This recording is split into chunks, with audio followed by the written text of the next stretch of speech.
Hello student, I am Sonam. Welcome back to my YouTube channel Apna Vidyalaya. आज के इस video में हम आप सभी को बताएंगे क्लास 10 विज्ञान का बिल्कुल वायरल पेपर, जो कि आप सभी के बोर्ड एग्जाम 2024 में बिल्कुल यही पेपर आएगा। अगर आप लोग इस पूरे पेपर की तैयारी कर लेते हो तो आप सभी का इस बार बोर्ड एग्जाम में 70 नंबर बिल्कुल पक्का है। ये मेरी 100% गारंटी है। ठीक है, बिल्कुल यही पेपर आएगा आप सभी के बोर्ड एग्जाम में, क्योंकि ये जो पेपर हम आप सभी को बता रहे हैं ये बिल्कुल बोर्ड का पेपर है आप सभी का। और यहाँ पे हम आप सभी को इस पूरे पेपर में जितने भी क्वेश्चन है सभी के उत्तर के साथ बताएंगे, बिल्कुल हल के साथ। सभी जितने भी ऑब्जेक्टिव क्वेश्चन है उसको भी हम आपको हल करके बताएंगे।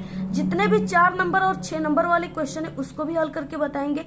ठीक है, और साथ ही साथ हम आप सभी को जितना भी इसमें न्यूमेरिकल होते हैं, जो सवाल होते हैं, सभी को बहुत ही अच्छे तरीके से समझा करके सभी के उत्तर के साथ हम आप सभी को इस वीडियो में बताने वाले। तो आप लोग इस वीडियो को बिना स्किप के लास्ट तक देखिए।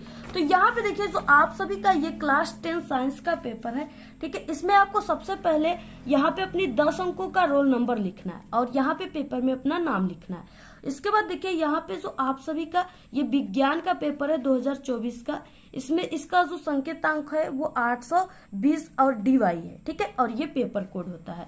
इसके बाद देखिए आप सभी को इस पेपर में, बोर्ड के पेपर में आपको इसमें जो समय मिलेगा वो 3 घंटे 15 मिनट का समय मिलेगा। ठीक है, और ये जो आपका साइंस का पेपर है ये पूर्णांक 70 का रहेगा। अब यहाँ पे देखिए क्या है, इसमें कुछ निर्देश दिए। सबसे पहले आपको निर्देश भी पढ़ना है क्योंकि वो काफी इंपॉर्टेंट है आप सभी लोगों के लिए। सबसे पहले कि प्रारंभ के जो 15 मिनट आप सभी को दिए गए हैं, ठीक है, परीक्षार्थियों को वो इस पूरे प्रश्न पत्र को पढ़ने के लिए निर्धारित है। इसमें जितने भी क्वेश्चन है सभी को, ठीक है, आपको इस 15 मिनट में पढ़ना है। इसके बाद नेक्स्ट है कि प्रश्न पत्र जो है वो 2 खंडों में विभाजित है। फर्स्ट है और दूसरा खंड ब है। ठीक है, दोनों में विभाजित है। नेक्स्ट है खंड अ तथा ब 3 उपखंडों में विभाजित है। जैसे कि आप सभी का जो साइंस है उसमें 3 पार्ट है, फिजिक्स, केमिस्ट्री, बायोलॉजी, तो वही है यहाँ पे। ठीक है, उपखंड क, ख, ग में विभाजित है। और प्रश्न पत्र के खंड अ में बहुविकल्पी प्रश्न है, जिसमें सही विकल्प का चुनाव करके आप सभी को OMR, ठीक है, यानी OMR आंसर शीट पे भरना है। और इससे भरते समय आपको नीले और काले बाल पॉइंट पेन, यानी आप सभी को क्या करना है, डार्ट पेन का यूज करना है। ऐसे आपको भरना है। नेक्स्ट है यहाँ पे खंड अ में बहुविकल्पी प्रश्न है। 20 बहुविकल्पी क्वेश्चन है और ये क्या है, प्रत्येक क्वेश्चन 1 नंबर का है। 20 है तो यहाँ पे क्या हो गया, 20 नंबर का एक क्वेश्चन है। ठीक है, और इसके बाद यहाँ पे क्या है, प्रश्न पत्र के खंड अ के प्रश्नों को हल करने के लिए आपको, यानी जो 20 ऑब्जेक्टिव क्वेश्चन है वो हल करने के लिए आपको 1 घंटे का सिर्फ समय है, इससे बेसी आपको नहीं देना है। इसके बाद खंड बी जो है उसको हल करने के लिए ब को क्या है, आपको 2 घंटे का समय। इसमें आपका वर्णनात्मक फर्स्ट और वर्णनात्मक सेकेंड प्रश्न आएंगे, 4 और 6 नंबर वाले क्वेश्चन।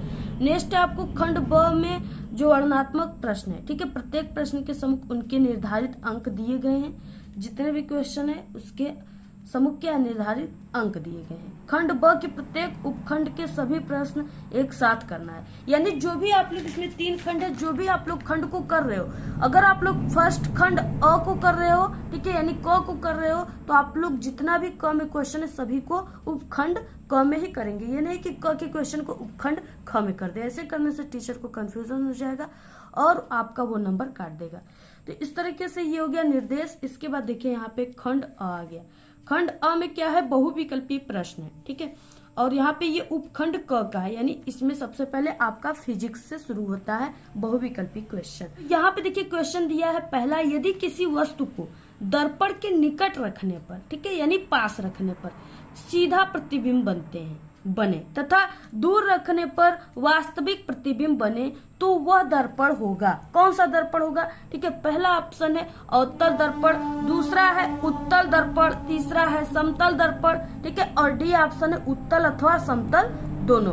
तो यहाँ पे क्या है, यानी वो कौन सा दर्पण है, तो यहाँ पे वो दर्पण जो है वो अवतल दर्पण है। अवतल दर्पण में क्या होता है, वस्तु का जो प्रतिबिंब बनता है, अगर आप लोग पास रखोगे तो वो सीधा प्रतिबिंब बनेगा। ठीक है, और अगर आप लोग दूर रखोगे तो वो क्या बनेगा, वास्तविक प्रतिबिंब बनेगा।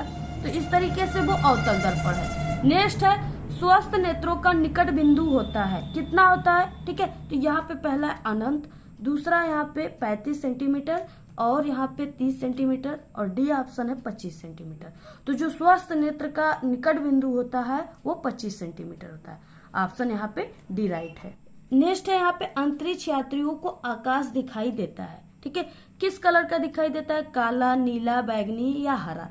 तो यहाँ पे देखिए, अगर आप लोग चंद्रमा पर जाकर के हमारी पृथ्वी को देखोगे तो वहां से जो हमारी पृथ्वी दिखेगी, ठीक है, वो नीला दिखाई देगी।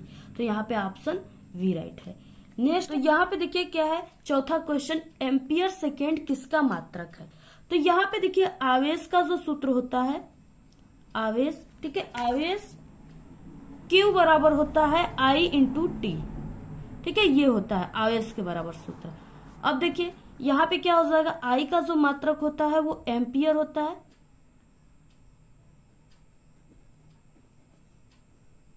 और यहाँ पे समय का मात्रक जो होता है वो सेकेंड होता है, ठीक है। और यहाँ पे पूछ रखा है एम्पियर सेकेंड किसका मात्रक है, तो ये किसके बराबर हो रहा है, यहाँ पे आवेश के बराबर, ठीक है। तो यहाँ पे क्या हो जाएगा, यहाँ पे ऑप्शन सी यानी आवेश का। इसके बाद नेक्स्ट क्वेश्चन है, एक माइक्रो ओम का मान होता है, ठीक है। तो देखिए माइक्रो ओम यानी कि यहाँ पे माइक्रो 10 की पावर -6 को क्या कहते हैं, माइक्रो कहते हैं, और यहाँ पे ओम पूछ रखा है। तो यहाँ पे क्या है ऑप्शन 10 की पावर -6 ओम, ये क्या ऑप्शन राइट है। और यहाँ पे अगर पूछ लेता कि 1 मिली ओम का मान क्या होता है, तो वो 10 की पावर -3, और 1 नैनो ओम का मान कितना होगा, तो वो 10 के पावर -9 ओम, ठीक है। तो इस तरीके से क्या है, यानी आपको यहाँ पे माइक्रो पूछा है तो वो 10 के पावर -6 ओम होगा।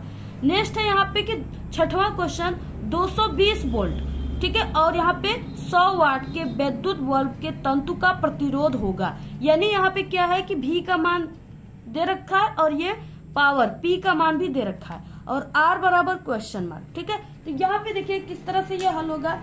तो आप सभी को हम बता दें कि यहाँ पे V का मान दिया था कितना, यहाँ पे 220, और P बराबर दिया था यानी पावर दिया था, वाट कितना दिया था, 100 वाट।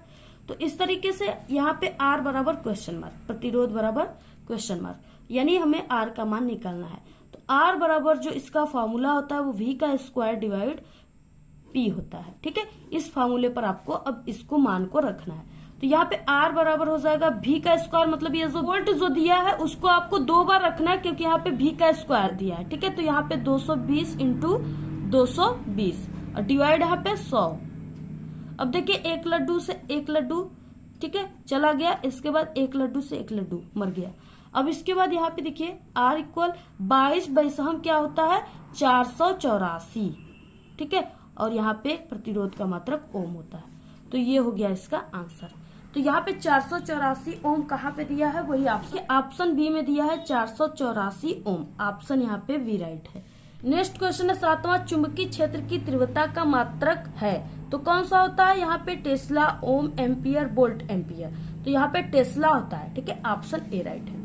नेक्स्ट आ गया उपखंड ख, नौसादर को गर्म करने पर यह अमोनिया और हाइड्रोजन क्लोराइड में टूट जाता है, और ठंडे करने पर क्या होता है, संयोग से नौसादर बन जाता है। यह अभिक्रिया है, ये कौन सी अभिक्रिया है, यानी गर्म करने पर ये टूट जा रहा है, तो ये उष्मीय वियोजन अभिक्रिया है, उष्मा देने पर ये वियोजित हो जा रहा है, ठीक है, टूट जा रहा है। तो यहाँ पे पहला ऑप्शन राइट है। नेक्स्ट है, H2S विलयन का pH मान है। देखिए H2S जो है ये क्या है, अम्लीय है, और यहाँ पे क्या है, ये हाइड्रोजन सल्फाइड का सूत्र है, ठीक है। तो यहाँ पे ये अम्लीय होता है, तो अम्लीय का मान क्या होता है, 7 से कम होता है, pH पैमाने में 7 से कम को अम्लीय कहते हैं। तो यहाँ पे क्या है, 7 से कम होता है, और यहाँ पे 7 से अधिक को क्षार कहते हैं, और सिर्फ 7 को क्या कहते हैं, उदासीन, जो कि जल आता है इसमें। तो इस तरीके से इसमें ऑप्शन सी राइट है। क्वेश्चन है, एसिटिक एसिड में क्रियात्मक समूह है, यानी एसिटिक एसिड जो है CH3COOH, इसमें पूछ रखा है क्रियात्मक समूह क्या है। तो यहाँ पे देखिए इसमें क्रियात्मक समूह जो है यहाँ पे COOH, जिसे कार्बोक्सिलिक अम्ल भी कहते हैं। तो यहाँ पे COOH, यानी ऑप्शन यहाँ पे क्या है, एकल one COOH, option C right है। नेक्स्ट है, लेड नाइट्रेट का रासायनिक सूत्र है। अब देखिए नाइट्रेट किसको कहते हैं, यहाँ पे NO3। अब यहाँ पे क्या है, लेड नाइट्रेट पूछ रखा है, तो यहाँ पे लेड का क्या होता है, PbNO3 का होल ट्वाइस। तो यहाँ पे ऑप्शन बी राइट है। नेक्स्ट है, 1 बिलियन में हाइड्रोक्साइड आयन का सांद्रण, यहाँ पे 1×10⁻⁻12 मोल प्रति लीटर है, तो इस बिलियन का pH मान होगा। इसको देखिए हम आपको सॉल्व करके बताते हैं, क्योंकि ऐसा क्वेश्चन आपके एग्जाम में जरूर आता है। यहाँ पे देखिए सबसे पहले जो OH माइनस यानी हाइड्रोक्सी आयन जो है इसका मान दिया है 1×10⁻⁻12 मोल प्रति लीटर।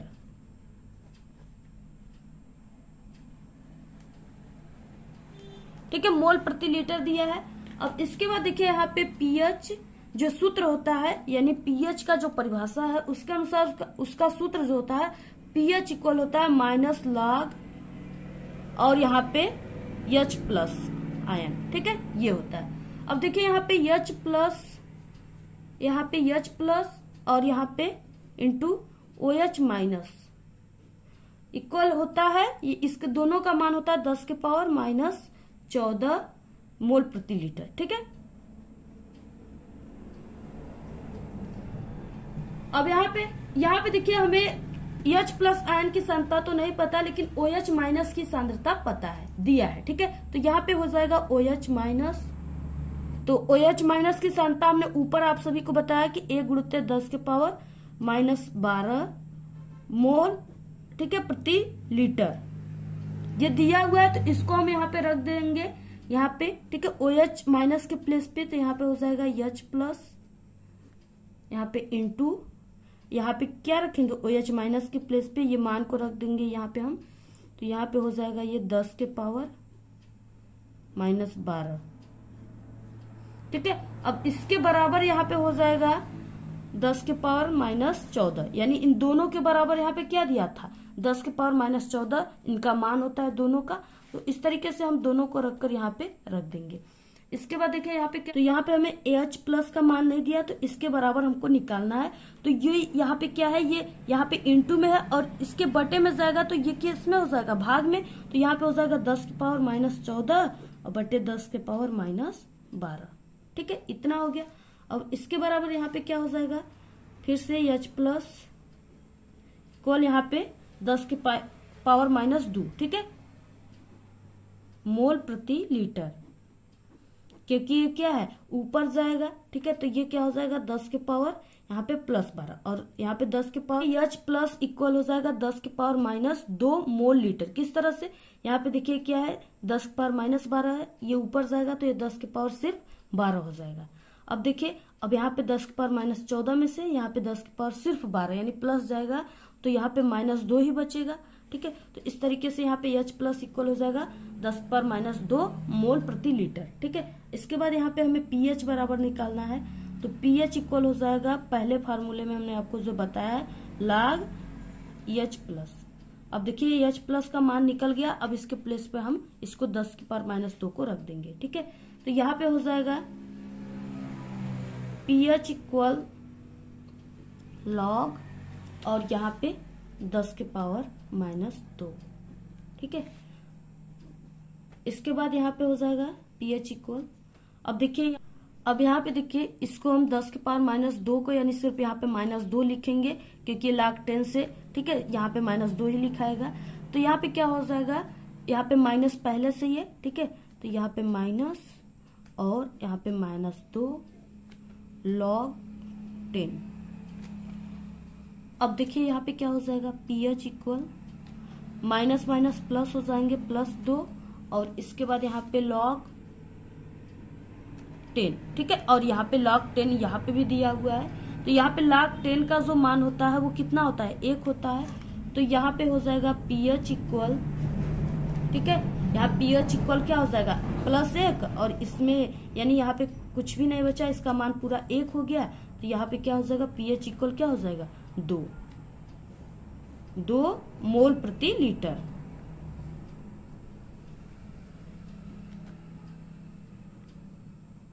तो इसमें से कौन सा ऑप्शन राइट है, तो यहाँ पे इसमें से ऑप्शन ए। ठीक है, +2। नेक्स्ट अमलगम होते हैं। अमलगम देखिए, अमलगम मतलब क्या होता है, इसमें कई प्रकार की जो है धातुएं मिली होती है। जैसे फैक्ट्रिया जो होती है कोई भी धातु को बनाती है तो उसमें से जितने भी यानी कचरे होते हैं उसमें क्या होता है कई प्रकार के धातु जो होते हैं वो मिले होते हैं, यानी उसको मिश्र धातु कहते हैं। ऑप्शन बी राइट है। अनॉक्सी शोषण में बनता है, अनॉक्सी शोषण में क्या बनता है, यहाँ पे C2H5OH। ठीक है, एथिल अल्कोहल बनता है। ऑप्शन ए राइट है।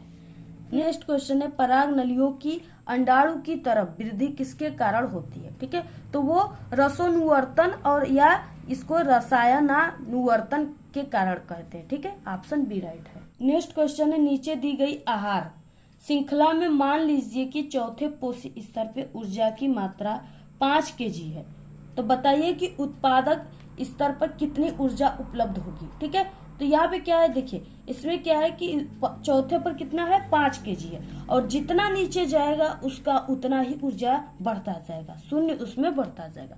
तो यहाँ पे क्या हो जाएगा, 5000 kg। ऑप्शन यहाँ पे क्या है, यहाँ पे 5000 kg। घास, टिड्डा, मेढक, सांप और बाज, इस तरह से इसमें चौथा ये है। दूसरा क्वेश्चन है, महासागरों से हम कौन सा ऊर्जा का स्रोत प्राप्त कर सकते हैं? तो देखिए ज्वारी ऊर्जा जो है महासागरों में होता है, तरंग ऊर्जा यानी तरंग समुद्र में होते हैं महासागरों में, और महासागर तापी ऊर्जा ये भी होता है, यानी ये सभी होते हैं। ऑप्शन यहाँ पे डी राइट है। सभी क्वेश्चन जितने भी बता रहे हैं सभी इंपॉर्टेंट है, क्योंकि ये पेपर ही बिल्कुल वायरल पेपर है। जितने भी इसमें क्वेश्चन रहेंगे हैं सभी इंपॉर्टेंट क्वेश्चन है, और आपके एग्जाम में ये सभी क्वेश्चन हर साल आते हैं और इस बार भी बिल्कुल यही पेपर आएगा। ठीक है, आप लोग इसको बिल्कुल तैयार कर लीजिए एक एक क्वेश्चन को, क्योंकि यही पेपर आएंगे, और अगर इस पूरे पेपर की तैयारी करके जाओगे तो आपका विज्ञान में, साइंस में पूरे के पूरे 70 नंबर आप लोग बिल्कुल आग लगा कर आओगे। ठीक है, तो यहाँ पे जल में घुलनशील होता है, तो यहाँ पे जल में घुलनशील विटामिन, यहाँ पे विटामिन सी होता है।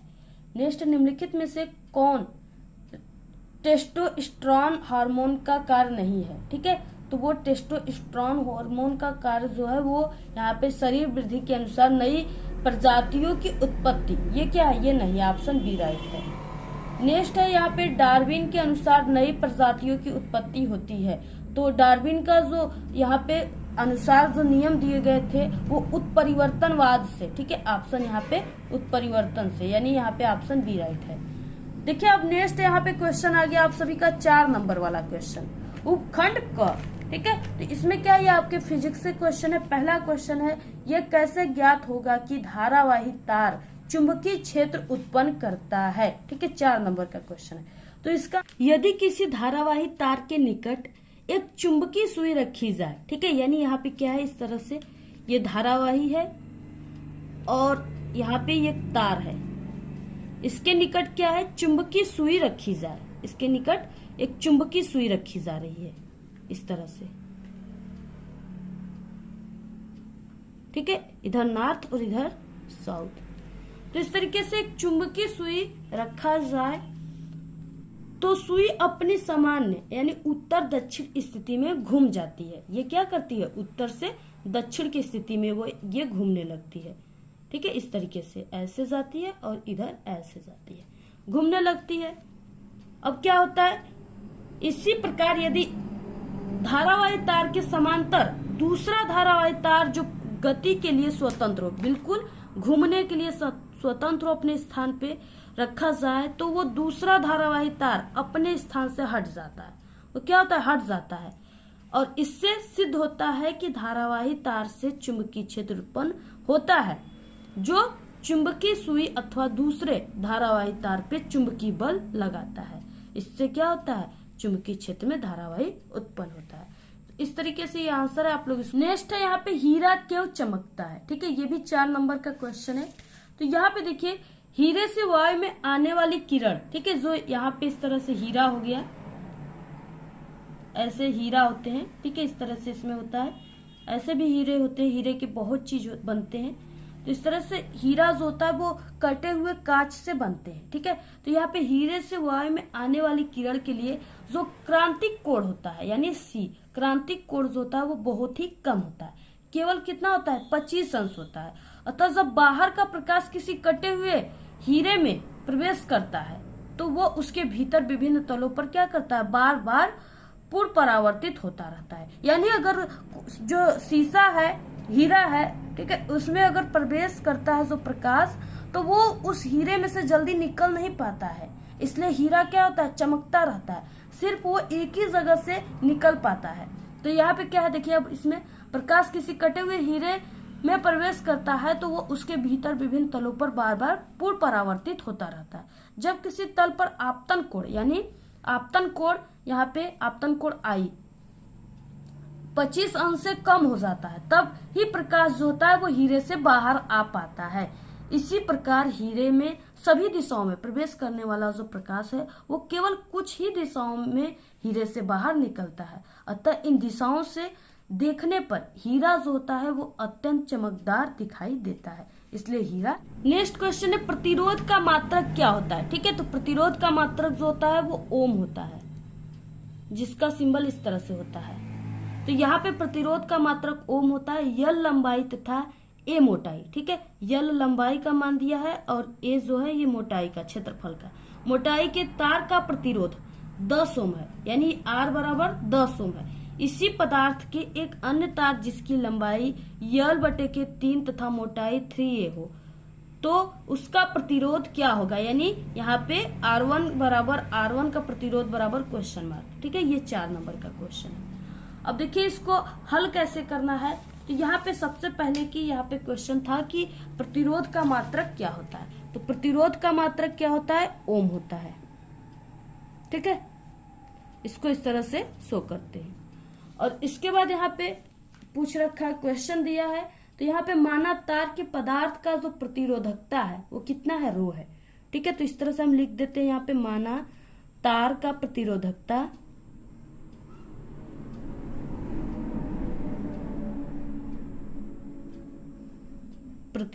कितना दिया है, रो।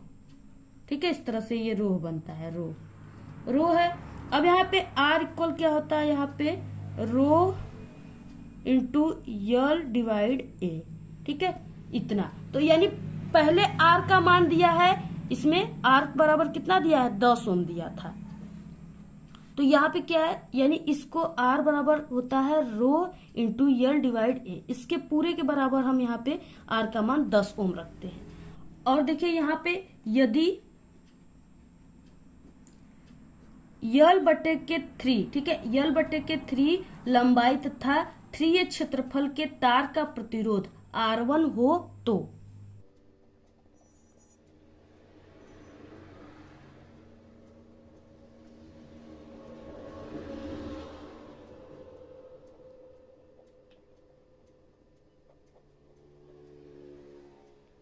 यदि यल बटे के 3 लंबाई तथा 3a क्षेत्रफल के तार का प्रतिरोध कितना हो, R1 हो, तब तो यहाँ पे सूत्र हो जाएगा R1 इक्वल यहाँ पे हो जाएगा रो इंटू L1, ठीक है, डिवाइड यहाँ पे A1। इस तरीके से हो गया। अब देखिए यहाँ पे क्या हो जाएगा, यहाँ पे रो इक्वल, अब यहाँ पे L1 का मान कितना दिया है, यानी R1 है, तो R1 में जो L1 का मान है वो यल बटे के 3 है। तो यहाँ पे आपको रख देना है यल और बटे के 3। और यहाँ पे बटे में क्या है, तो बटे में इसके 3a है, यानी A1 का मान, इसमें L1 का मान ये था तो A1 का मान 3a है, तो यहाँ पे 3a हो गया। ठीक है, इस तरीके से। अब यहाँ पे देखिए क्या हो जाएगा, R1 इक्वल क्या हो जाएगा, यहाँ पे देखिए यल बटे के 3 और इसको यहाँ पे किस तरीके से लिखेंगे हम, 3a। अब इसके बटे कुछ नहीं है तो यहाँ पे हम 1 मान लेते हैं। ठीक है, और इसके बाद यहाँ पे देखिए क्या हो जाएगा, और यहाँ पे ये रो है, तो यहाँ पे क्या हो जाएगा, R1 इक्वल यहाँ पे रो इंटू यल बटे के 3 और यहाँ पे ये क्या हो जाता है, 75 होने के बाद ये पलट जाता है, यानी 1 ऊपर चला जाएगा, 3a नीचे, तो यहाँ पे इंटू 1 डिवाइड 3a। ठीक है, अब इसका देखिए इसमें करेंगे तो यहाँ पे L1 आएगा और इसका इसमें गुणा करेंगे तो यहाँ पे 9 हो जाएगा, 3 3 के 9a। तो यहाँ पे क्या हो जाएगा, नेक्स्ट स्टेप में R1 इक्वल रो इंटू यहाँ पे यल, ठीक है, बटे के यहाँ। तो यहाँ पे देखिए पहले सूत्र में हमने आप सभी को क्या बताया, यहाँ पे R1 जो है यानी R इक्वल क्या हो जाएगा, होता है रो, ठीक है, और यहाँ पे इंटू यल बटे के a। अब इस यहाँ पे रो, ठीक है, यानी R बराबर रो यल बटे के a को क्या कहते हैं, इसके प्लेस पे क्या लिखेंगे, तो यहाँ पे इसके प्लेस पे R होता है। ठीक है, रो इंटू यल बटे के a को R कहेंगे, और इस R का मान जो है यहाँ पे 10 ओम दिया हुआ है। तो यहाँ पे अब आपको इसको रख देना ऐसे करके, यानी इसके पूरे में बराबर आप सभी को क्या रखना है, R का मान कितना है, 10 है। ठीक है, तो आपको यहाँ पे 10 ओम रखना है। तो यहाँ पे हो जाएगा R1 इक्वल 10/9 ओम। ठीक है, ये क्या है, इसका आंसर है। इस तरीके से आप सभी को पूरा ऐसे ही लगा। नेक्स्ट क्वेश्चन है, समरूप चुंबकीय क्षेत्र में किसी धारावाही चालक पर लगने वाले बल की व्याख्या कीजिए।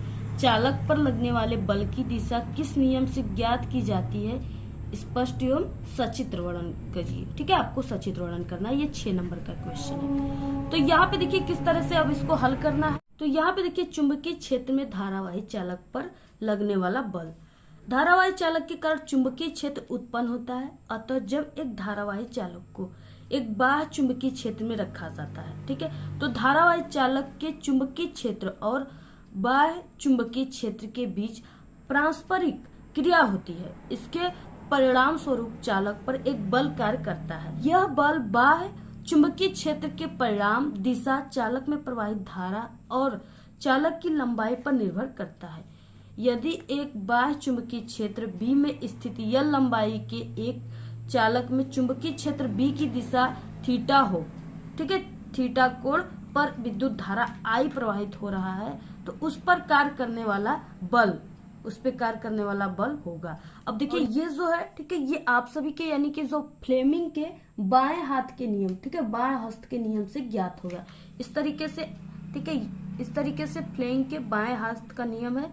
और ये जो अंगूठा है, ठीक है, ये क्या है, ये बल को दिखा रही है। और इसके बाद ये जो अंगुलियां है, ये किसको दिखा रही है, चुंबकीय क्षेत्र को। और ये जो तर्जनी है आई, ये क्या है, ये किसको दिखा रही है, तो ये धन आवेश का वेग अथवा विद्युत धारा की दिशा को दिखाई दे रही है। ठीक है, शो कर रही है। तो इस तरीके से आपको ये वाला फ्लेमिंग के ये वाले, ठीक है, बाएं हाथ के नियम को आपको बना लेना है इस तरीके से चित्र के साथ। उसके बाद इसको लिखना है। अब देखिए इसमें पूछ रखा है, यहाँ पे इसमें सूत्र जो है यानी उस पर कार्य करने वाला बल आपको ज्ञात करना है। तो यहाँ पे सूत्र क्या हो जाएगा, यहाँ पे बल F जो है वो प्रोपोर्शनल, ठीक है, यहाँ पे किसके हो जाएगा, B के, यानी चुंबकीय क्षेत्र के अनुक्रमानुपाती होता है।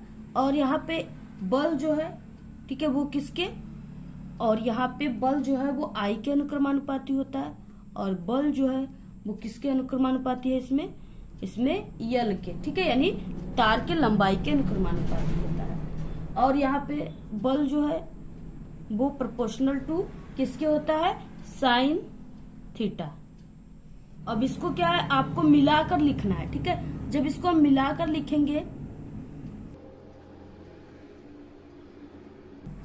तो ये मिला के लिखने पर क्या हो जाएगा, यहाँ पे F प्रोपोर्शनल, ठीक है, यहाँ पे B into I into L sine theta.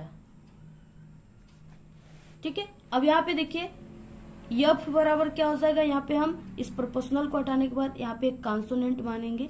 तो यहाँ पे F बराबर K B I L sine theta. ठीक है, पे देखिए हम B बराबर निकालेंगे। ठीक है, तो B अपने जगह पर है और यहाँ पे जो ये K I L sine theta है, ये सब F के बटे में हो जाएंगे।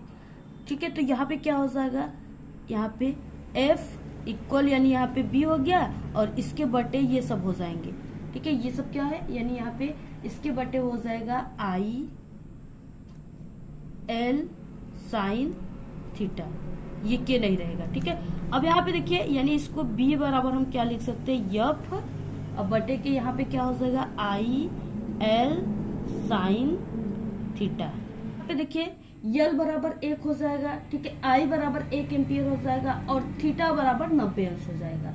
तो यहाँ पे क्या हो जाएगा, अब F बराबर 1 न्यूटन, ठीक है, और B बराबर 1 का मात्रक होगा, यहाँ पे पूछ रखा है। तो B का मात्रक यहाँ पे आपको लिखना है, यानी B बराबर क्या हो जाएगा, F का मान जो होगा वो क्या होता है, न्यूटन होता है इसका मात्रक, बल का मात्रक, और जो यहाँ पे I है इसका मात्रक एम्पियर होता है और L जो है इसका मीटर होता है, और यहाँ पे साइन थीटा का मात्रक नहीं होता है। तो यहाँ पे क्या हो जाएगा, यहाँ पे न्यूटन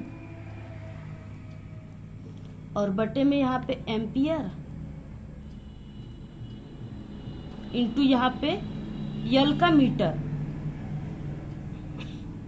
ठीक है, तो यहाँ पे B बराबर क्या हो जाएगा, यानी B का चुंबकीय क्षेत्र का जो मात्रक होगा वो क्या हो जाएगा, यहाँ पे न्यूटन और यहाँ पे, ठीक है, एम्पियर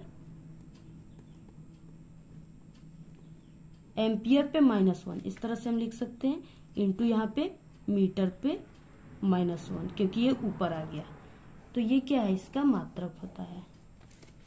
इस तरीके से आप लोग ऐसे ही आप लोग इसको लिखिएगा, और साथ ही आप लोग इसका मात्रक भी जरूर लिखिएगा, ठीक है।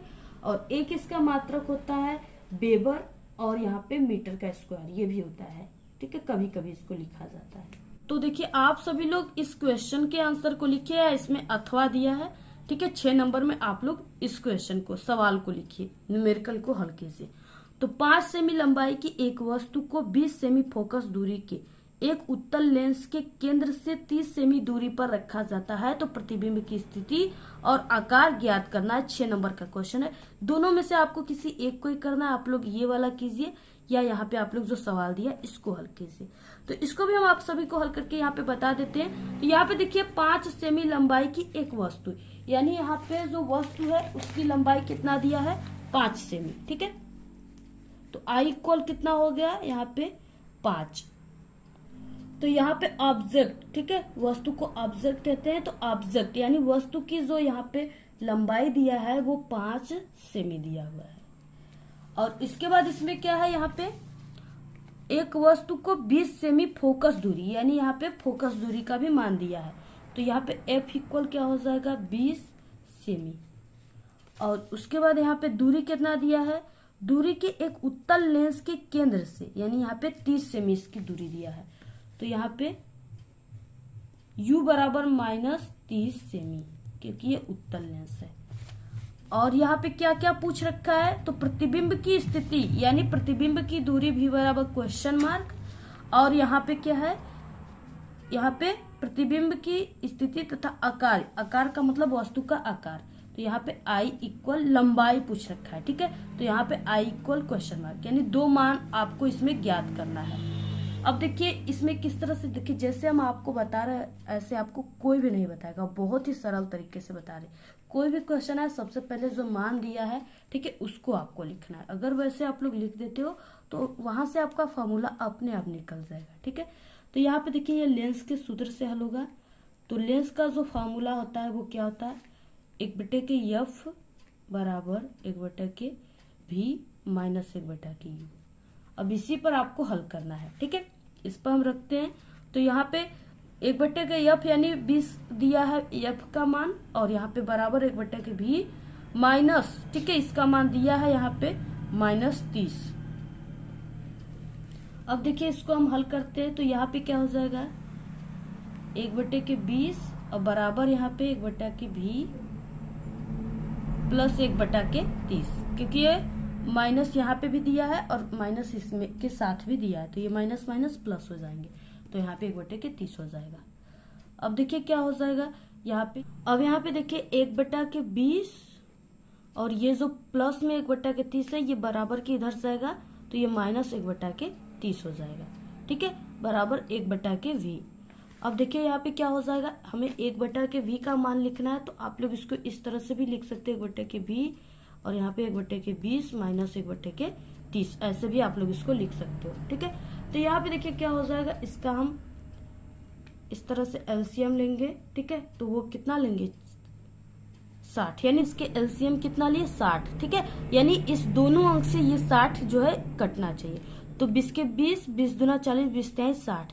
तो यहाँ पे हो गया 3, ठीक है। और यहाँ पे क्या है, 30 के 30, 30 दूना 60, यानी यहाँ पे माइनस है तो -2, ठीक है। तो यहाँ पे कितना हो जाएगा, 1/v इक्वल कितना हो जाएगा, यहाँ पे 3 में से -2 गया तो 1 और बटे के 60। तो यहाँ पे v बराबर क्या हो जाएगा, यहाँ पे 60 सेमी, ठीक है। तो ये क्या हो गया, इसका आंसर हो गया 60 सेमी, v बराबर। अभी तो v का मान आया है, इसके बाद अभी हमको i का मान निकालना है। तो यहाँ पे आप लोग इस तरह से, ठीक है, इसका स्क्रीनशॉट लीजिए। इसी तरह से यह होगा, इस तरह से जो हमारा 60 आया है, ठीक है, यानी कि प्रतिबिंब लेंस की दूसरी ओर 60 सेमी की दूरी पर बनेगा, ठीक है। और इसके बाद देखिए यहाँ पे अब क्या होता है, वस्तु के यानी कि जो लंबाई निकालने का सूत्र होता है इक्वल यहाँ पे v/u, ठीक है, ये आवर्धन का सूत्र होता है। इससे अब हम आपको लंबाई किस तरह से निकालेंगे इसको दिखाएंगे। तो यहाँ पे i बटे के ओ का मान दिया था 5 सेमी, तो आपको 5 लिखना है बराबर। यहाँ पे भी का मान अभी हमने निकाला है, भी बराबर 60, तो आप सभी को यहाँ पे 60, और वस्तु का दूरी तो दिया ही था -30, तो इस तरह से आपको माइनस में लिख देना है। अब देखिए यहाँ पे i = 5 बटे के यहाँ पे कितना हो जाएगा, ये 30 से 60 कट गया, तो यहाँ पे कितना आ गया, यहाँ पे -2 आ गया। ठीक है, क्योंकि ये 2 बार में कटा है, तो यहाँ पे -2, तो इस तरह से -2 हो गया। और यहाँ पे अब यहाँ पे देखिए i = क्या हो जाएगा, यानी यहाँ पे i बटे के 5, ये क्या है, i बटे के 5 जो है बराबर कितना आ गया, यहाँ पे -2। अब इसका यानी 5 का इसमें क्या हो जाएगा, गुणा हो जाएगा, तो यहाँ पे i बराबर क्या हो जाएगा, -10। i = क्या हो जाएगा, -10। अब इसका जो मात्रक होता है वो भी सेमी में आएगा, तो यहाँ पे सेमी। यहाँ पे वस्तु की लंबाई यानी प्रतिबिंब की लंबाई i = यहाँ पे -10 सेमी है। ठीक है, यानी प्रतिबिंब, माइनस का मतलब क्या है कि प्रतिबिंब जो हमारा बनेगा वो क्या बनेगा, उल्टा बनेगा। क्या बनेगा, उल्टा। ठीक है, प्रतिबिंब उल्टा 10 सेमी ऊंचा बनेगा, ऊंचा होगा। ठीक है, इस तरह से आपको क्या करना है, इसको पूरे को लिखना है। ये इसका आंसर हो गया। अब देखिए नेक्स्ट उपखंड ख से है 25वां क्वेश्चन। सूचक क्या है, एक उदाहरण की सहायता से अम्ल क्षार सूचकों की अम्लीय तथा क्षारीय माध्यम में रंग परिवर्तन को स्पष्ट कीजिए। देखिए जो सूचक होता है यानी कि ये क्या करता है, रंग बदलने की सूचना देता है, उसी को सूचक कहते हैं। ठीक है, इसको हमने पहले से ही बता चुका अभी कल ही, तो आप लोग साइंस के प्लेलिस्ट में या हमारे चैनल पे विजिट करके आप लोग इस क्वेश्चन के आंसर को देख लीजिए। ये 4 नंबर का क्वेश्चन है। ठीक है, नेक्स्ट है यहाँ पे समझाइए कि क्यों सिल्वर नाइट्रेट के विलयन में कॉपर का तार डालने पर, ठीक है, विलयन का रंग होता है वो नीला हो जाता है, या AgNO3। ठीक है, इसमें ये बोल रहा है सिल्वर नाइट्रेट। तो आप सभी को इसको हल करना बहुत ही अच्छा है। नेक्स्ट है यहाँ पे साबुन क्या है, साबुन बनने की किसी एक विधि का वर्णन कीजिए। ठीक है, तो ये पोटेशियम हाइड्रोक्साइड या यहाँ पे सोडियम हाइड्रोक्साइड के जो अम्लीय विलयन यानी अम्लीय होता है CH3COOH, इससे क्रिया कराने पर साबुन बनता है। बहुत ही सरल है, हमने बहुत ही अच्छे तरीके से बताया है, और इस पूरे साबुन बनने की प्रक्रिया को साबुनीकरण कहते हैं। तो आप लोग इसका आंसर जाकर के देख लीजिएगा चैनल पे। ठीक है, प्लेलिस्ट में आप लोग देख लीजिएगा, सभी क्वेश्चन उसी में हम बताए हैं। नेक्स्ट है मेंडलीव की प्रारंभिक आवर्त सारणी के दोष बताइए और इसका निवारण मेंडलीव की संशोधित आवर्त सारणी में किस प्रकार किया गया है। 6 नंबर का क्वेश्चन है, इसका भी आंसर हमने आपको बताया पहले से, और आप लोग कमेंट करोगे तो एक नेक्स्ट पार्ट में इसके भी आंसर हम बता देंगे। ठीक है, क्योंकि ये वीडियो काफी लंबी हो जाएगी, इसलिए हम इसमें आपको नहीं इसका आंसर बता पाएंगे। नेक्स्ट है 28, पोषण क्या है, पोषण की आवश्यकता क्यों पड़ती है। तो ये क्वेश्चन, ठीक है, आने वाले जो वीडियो है उसमें हम आपको इस पोषण क्या है, पोषण की आवश्यकता क्यों होती है, इसके बारे में बताएंगे। हमें वन जीव का संरक्षण क्यों करना चाहिए, ये भी हमने, ठीक है, 2 दिन हो रहे हैं, इसका आंसर हमने बताया। आप लोग इसको लिख लीजिएगा, वहां से 4 नंबर का है। जीवाश्म क्या है, ये कैसे बनते हैं, ये भी क्वेश्चन का आंसर हमने बताए हैं। ठीक है, अभी कल ही बताया, आप लोग इसको भी जाकर देख लीजिएगा, बहुत इंपॉर्टेंट है। जितने भी ऐसे क्वेश्चन है ना, वेरी इंपॉर्टेंट है, हर साल आने वाले आपके बोर्ड एग्जाम में क्वेश्चन है। निषेचन किसे कहते हैं, द्विनिषेचन यानी डबल फर्टिलाइजेशन। ठीक है, एवं निषेचन नो प्रांत यानी निषेचन होने के बाद पुष्प में होने वाले परिवर्तन को समझाइए। तो यानी निषेचन किस तरह से होता है, ठीक है, तो वो जो फूल पुष्प होते हैं उसमें क्या होता है, परागकोश में परागकण पाए जाते हैं, और जो भी भौरा उस पे आता है जैसे उसमें बैठ जाता है तो उसके पैरों में छोटे छोटे, ठीक है, जो परागकण है वो चिपक जाते हैं, तो वो नर से मादा में चले जाते हैं, जिससे निषेचन की प्रक्रिया हो जाता है। और देखिए निषेचन के पश्चात जो फूल में परिवर्तन होता है वो क्या हो जाता है, यानी उसमें अंडाशय हो जाता है। ठीक है, अंडाशय बन जाता है, बीज उत्पन्न हो जाते हैं, तो इस तरह से उसमें यही परिवर्तन होते हैं। ये भी 6 नंबर के क्वेश्चन है। इसमें अथवा करके दिया, आप लोग 31 क्वेश्चन का ये वाला कीजिए, या यहाँ पे ये काफी इंपॉर्टेंट है, हर साल आता है। परिवार नियोजन की स्थायी विधियां कौन कौन सी है, किन्हीं 2 पर संक्षिप्त आपको टिप्पणी लिखना है। ठीक है, स्थायी विधियां जैसे है नसबंदी, ठीक है, महिला पुरुष नसबंदी जो होता है वो सब, और यही सब है, ये इसकी स्थायी विधियां है। बहुत ही अच्छा है, आप लोग इसको तैयार कर लीजिए। ठीक है। ये सभी क्वेश्चन है, सभी बहुत ही इंपॉर्टेंट है, बिल्कुल वायरल पेपर का वायरल क्वेश्चन है, आप लोग तैयार कर लीजिए, पक्का आएगा। और साथ ही साथ हमारे चैनल पे जितने भी क्लास 10 के साइंस के इंपॉर्टेंट क्वेश्चन आ रहे हैं, आप लोग उसको भी तैयार कीजिए, ठीक है। और आपको 3 न्यू मॉडल पेपर को हल करना है।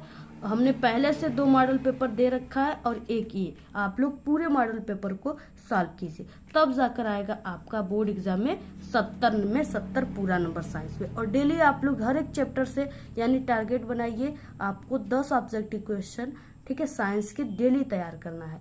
तो आप लोग अगर इस तरह से पूरी तैयारी करते हो साइंस का, तब आपका 70 में 70 नंबर आएगा। तो आप लोग इस पेपर को अपने सभी दोस्तों में, जो भी आप लोग व्हाट्सएप ग्रुप पे अपने दोस्तों को जोड़े हो, ठीक है, ज्वाइन कराए हो, आप लोग उन सभी व्हाट्सएप ग्रुपों में शेयर कर दीजिए। और टेलीग्राम चैनल पे भी आप लोग शेयर कर दीजिए अपने, ठीक है। और अगर आपको इस पेपर की पूरी पीडीएफ चाहिए तो आप लोग हमारे टेलीग्राम चैनल को ज्वाइन कर लीजिए, उसका लिंक आपको इस वीडियो के डिस्क्रिप्शन में मिल जाएगा, ठीक है। वहां पे हम आपको पीडीएफ सेंड कर देंगे। और इस तरह से हमने, ठीक है, 2024 बोर्ड के सभी वायरल पेपर जितने भी है सब्जेक्ट के क्लास 10 के सभी बता चुके हैं। आप लोग चैनल पे विजिट करके जल्दी से उन सभी पेपर को देखिए और तैयार कर लीजिए। और अगर आप सभी का अर्धवार्षिक परीक्षा जो होता है, हाल ईयरली एग्जाम, वो कब है, ठीक है, आप लोग जरूर कमेंट करके बताइए कि हाँ वो कब है और आप लोग कहाँ से हो, ठीक है। तो हम आप सभी को पूरा उसी हिसाब से, जहां से भी हो आप लोग उसी हिसाब से हम आप सभी को सभी सब्जेक्ट का अर्धवार्षिक पेपर भी बहुत ही जल्द दे देंगे। तो आप लोग जरूर कमेंट करके बताइए। आज के इस वीडियो में सिर्फ इतना ही। आपको ये वीडियो कैसा लगा? अगर वीडियो पसंद आए तो एक बड़ा सा लाइक कर दे, चैनल पे नए तो सब्सक्राइब करके बेल आइकन को जरूर प्रेस कर दे। Thanks, all the very best, bye bye.